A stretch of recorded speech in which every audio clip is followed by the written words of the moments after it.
ఈ డాక్యుమెంటరీ తెలుగులో ఉంది, యూట్యూబ్ లో ఉంది, బాగుంది. పైగా ఫ్యామిలీతో అండ్ మీ పిల్లలకి తప్పకుండా చూపెట్టాల్సిన మన హిస్టరీ, మన కల్చర్.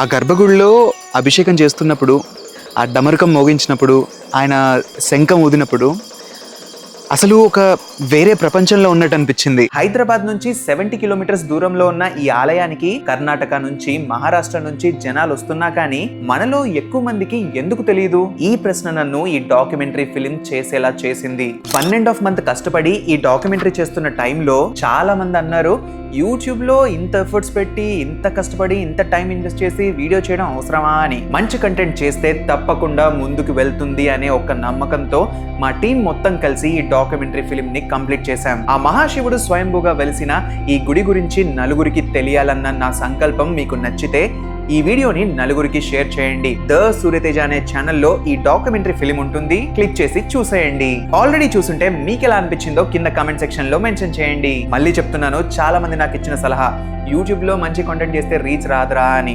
వాళ్ళందరి మాటలు రాంగ్ అని ప్రూవ్ చేయాలి. వెళ్ళి ఆ డాక్యుమెంటరీ ఫిలిం ని చూసేయండి. Follow for more.